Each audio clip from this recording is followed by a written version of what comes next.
Sir एक और मुद्दा ये है कि रुपया, जैसे अभी हम डिस्कस ही कर रहे थे, तो ये ऑल टाइम लो के लेवल पे पहुंच गया। 88 के लेवल भी आज टच किया है रुपए ने डॉलर के मुकाबले। अब ट्रम्प थ्रेट तो है ही, जो फ्रेश धमकी आ रखी है उसका एक इम्पैक्ट, ऊपर से आरबीआई पॉलिसी आने वाली है कल। इससे पहले इतनी बुरी तरीके से क्यों टूट गया डॉलर के मुकाबले? और ये मई से लेकर अब तक, मई में 84 के लेवल्स के आसपास था, अभी 88 के लेवल के आसपास है। इस मूव को आप कैसे देखते हैं और इकोनॉमी पे क्या इम्पैक्ट पड़ेगा? सो रजत, वेरी क्लियरली मेरे को इसमें लगता है कि आरबीआई डेलिबरेटली रुपी को वीकन कर रहा है। आप ये समझ सकते हैं ट्रम्प के टैरिफ्स की वजह से एक काउंटर मूव हो सकता है आरबीआई का, क्योंकि अगर रुपी वीकन होता है तो एक्सपोर्ट्स के लिए फायदेमंद होता है। और ट्रम्प का वार जो है मोर ये एक्सपोर्ट्स, इंडियन एक्सपोर्ट्स की तरफ है।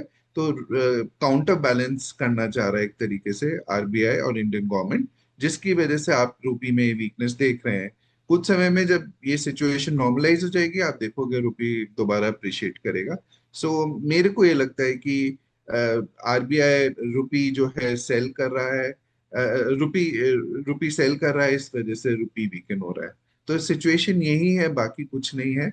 टेम्परेरी मूव्स हैं, शॉर्ट टर्म मूव्स हैं। सिचुएशन इंप्रूव होगी तो रुपये में अपने आप नॉर्मल सी आ जाएगी। ये सिर्फ एक प्लॉय है एक्सपोर्ट्स को बूस्ट करने के लिए। ओके। और ये जो बाजार की आप गिरावट देख रहे हो ना, वो इस वजह से भी है कि रुपया लगातार कमजोर हो रहा है। फिर आप बोलते हो विदेशी निवेशक पैसा निकाल रहे हैं, तो पैसा निकाल रहे हैं भैया, कमजोर रुपए में आएंगे नहीं इतनी आसानी से वापस। वो चाहिए होता है ना सर, उसको, उनको डॉलर टर्म्स में थोड़ा क्वेश्चन चाहिए होता है ना भारतीय बाजारों में इन्वेस्ट करने का। तो एफआईएस कोई बहुत स्पीड से वापस आ जाएंगे ऐसा तो बिल्कुल नहीं लग रहा। नहीं लग रहा है बिल्कुल, फॉर द मोमेंट तो नहीं लग रहा है। बट मैं आपको ये भी बताना चाहता हूँ, एफआईज काफी समय से सेलिंग कर रहे हैं, और ऐसी सिचुएशन में बीच में रुपये 88 से 85 पॉइंट समथिंग लेवल्स पे भी आया था। तो ये बात सोचने वाली है कि ऐसा नहीं है कि सिर्फ एफआईज की सेलिंग की वजह से ही फर्क पड़ जाएगा। डिमांड सप्लाई के बहुत सारे फैक्टर्स होते हैं। आरबीआई भी इसमें विलिंगली अनविलिंगली कभी कभी पार्टिसिपेट करना पड़ता है। रुपी को हमारी कंट्री की रिक्वायरमेंट्स के हिसाब से मैनेज भी करना पड़ता है, करेंसी मैनेजमेंट होता है। ये चाहे कोई भी डिनाई करे, लेकिन ये सच्चाई है। और बेसिकली सारी कंट्रीज करती हैं, चाहे वो कितना भी बोल दें कि हम लोग फेयर हैं, इसमें ऐसा नहीं होता है। कंट्री को अपनी रिक्वायरमेंट्स के हिसाब से करना पड़ता है। जहां तक आरबीआई पॉलिसी का सवाल है, RBI policy I think would be, we can have a discussion around it. उसकी वजह से मेरे को नहीं लगता है कि रुपी पे कोई मेजर ब्याज फर्क दरें कम पड़ता है। होंगी क्या कल, या फिर सब कुछ फ्रंट लोड ऑलरेडी कर दिया आरबीआई गवर्नर ने? मेरा व्यू थोड़ा डिफरेंट है रजत। मेरे को ये लगता है कि हमें शायद 25 पैसा की कटौती रेपो में मिल सकती है। देखिए, there are lot of positives from RBI perspective. पहला पहला है कि हमारा फिस्कल डेफिसिट बहुत कंट्रोल्ड है। करंट अकाउंट हम लोग ऑलमोस्ट सरप्लस में है।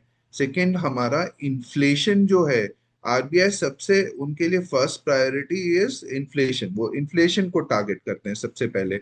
और आज की डेट में अगर आप देखोगे, inflation has come down to रफली 2%।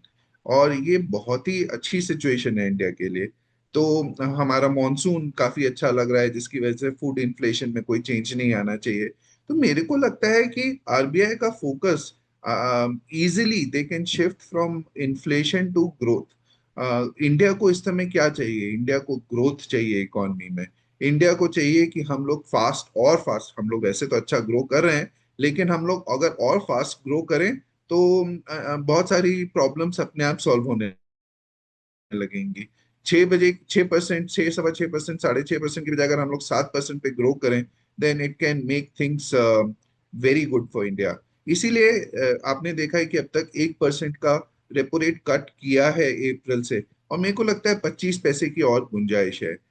शायद या तो इस पॉलिसी में कल, या फिर नेक्स्ट पॉलिसी में 25 पैसे का बेसिस पॉइंट का रेट कट हो जाएगा।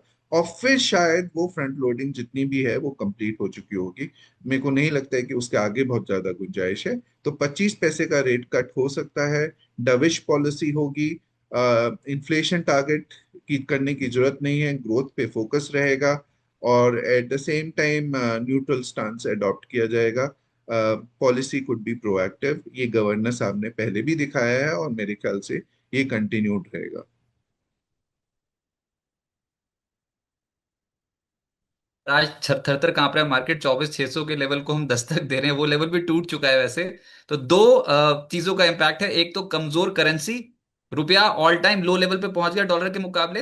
मैं फिर से बता दूं, जो चार्ट आपको ऊपर जाता नजर आ रहा है एक्चुअल में ये डॉलर के टर्म्स में, तो ये आप उल्टा देखें, डॉलर मजबूत हो रहा है और रुपया कमजोर हो रहा है। कहीं उसको ये मत समझ लीजिएगा कि आपकी करेंसी बहुत मजबूत है, ऐसा कुछ नहीं है, रुपया बहुत कमजोर है डॉलर के मुकाबले।